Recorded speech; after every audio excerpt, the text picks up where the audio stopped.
Comment l'ennemi va-t-il être défait? Son action va-t-elle être atténuée et va-t-il être privé de son pouvoir? Sur le même principe que celui que l'on voit dans la vie du Seigneur Jésus, à savoir en continuant de vivre par le Père, nous devons nous-mêmes, de même, continuer de vivre de Christ qui habite en nous. Notre attitude doit être continuellement celle d'un cœur tourné vers le Seigneur. Seigneur, en moi, tu es différent de ce que je suis. Tu n'es pas ce que je suis. Tu es différent de cette disposition, de ce sentiment, de cette absence de sentiment. Tu es autre que toutes ces pensées, autre que ce que je suis. Je suis mort en ce qui concerne mes sentiments, mais tu es autre que cela. Tu es vivant. Je me sens triste. Tu es la lumière et tu es en moi. Ceci, c'est moi, ce n'est pas le Seigneur. Ah, si seulement vous et moi voulions apprendre assidûment, cela prendra du temps, ce sera progressif, bien sûr. Mais si nous voulions apprendre à vivre en Christ sur la base de ce qu'il est, du fait qu'il est autre chose que ce que nous sommes, nous, non pas sur la base de notre expérience de cette chose, mais le fait pur et simple qu'il est en nous, par son esprit, par sa présence. Si nous voulons apprendre assidûment à vivre sur cette base, par cette grande réalité divine, alors l'ennemi n'aura rien en nous. Il ne pourra pas avoir prise sur nous. L'ennemi veut que nous marchions selon l'homme déchu, l'ancienne création, l'homme charnel, terrestre, et non selon l'esprit qui nous a été accordé, offert à notre baptême, notre nouvelle naissance. Ce fut pour moi, pour ma part, Arnaud Joseph, une véritable transformation, transfiguration, une réforme, une guérison de même. 34 ans de bipolarité, de médicaments, d'hospitalisation. Ceci est une petite parenthèse, mais recevoir Christ et vivre par son esprit, ce n'est plus du légalisme, ce n'est plus des doctrines, des credos et des écrits répétés à tue-tête. Je me souviens, je connaissais un livre entier, le livre entier de 300 pages et plus de Rav Shlomo Gensfried. Par cœur, je connaissais tout, chaque année je le terminais. C'était un code de vie auquel j'adhérais.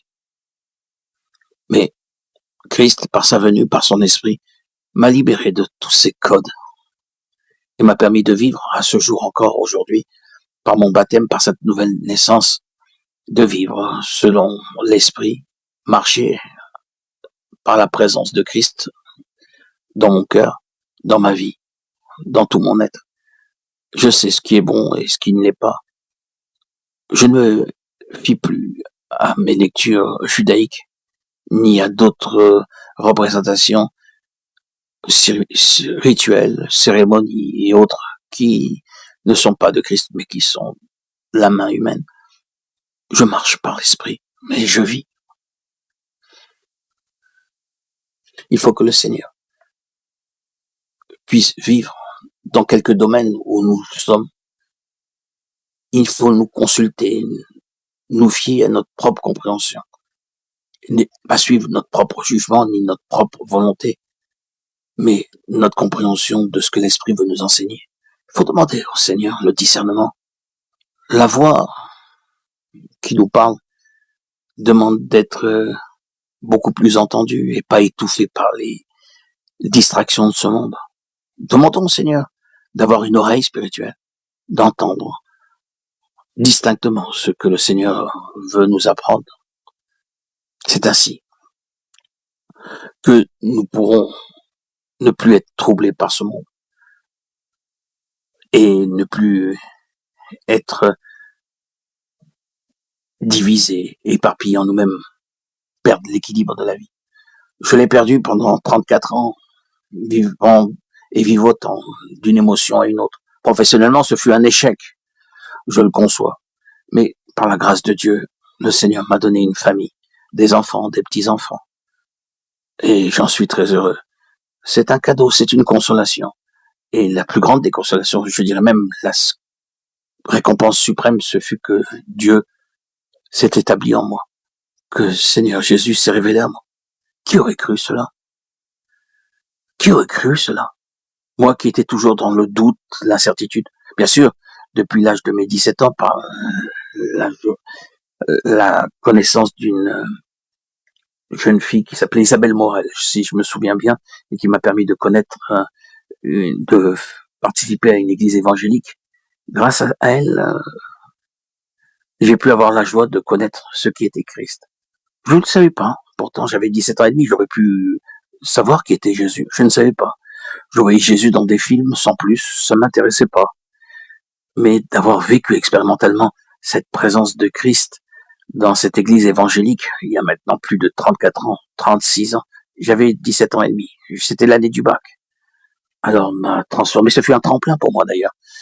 J'ai abandonné mon année du bac. J'ai renoncé au bac, aux études. Je n'étais pas pratiquement personnellement disposé à l'avoir, ce bac. Donc c'était une manière de pouvoir tourner la page avec mes études profanes et me lancer dans le spirituel. Bien sûr, étant donné que j'étais juif, de par ma naissance, je me suis intéressé au judaïsme. Je gardais dans le coin de mon cœur cette expérience merveilleuse qu'était cette église évangélique. On était en plein air, c'était merveilleux. Je ne sais pas quelle église c'était. Je n'ai plus aucun contact avec cette jeune fille. 35 ans sont passés. Elle est peut-être mariée ou peut-être partie dans une autre sphère. Je ne sais pas. Ce qui est important de savoir, ce n'est pas qu'était l'église, mais ce qui cela a provoqué en moi. Je suis parti étudier dans l'école talmudique d'Aix-les-Bains. Après, je suis parti au centre même de Jérusalem avec les Hasidim Breslev, les Shrorim, comme on appelle, les véritables orthodoxes, habillés tout en noir. Puis après, je suis revenu en France, fatigué. Je n'avais trouvé aucune issue à ma bipolarité. Quelle tristesse. J'ai fait un peu de l'école Lubavitch brunois, mais avec tout le respect que j'avais, cela ne m'intéressait pas. Ils étaient sympathiques dans leur dévouement, dans leur engagement, mais ils ne m'intéressaient pas. C'était toujours le code civil. Et ma bipolarité n'avait pas été guérie. Il a fallu attendre 25 ans, où le jour de mon mariage, j'ai appris que je ne pouvais pas me convertir à Christ sans être catéchumène. Passé 2 ans à étudier. J'étais brisé à ce moment-là.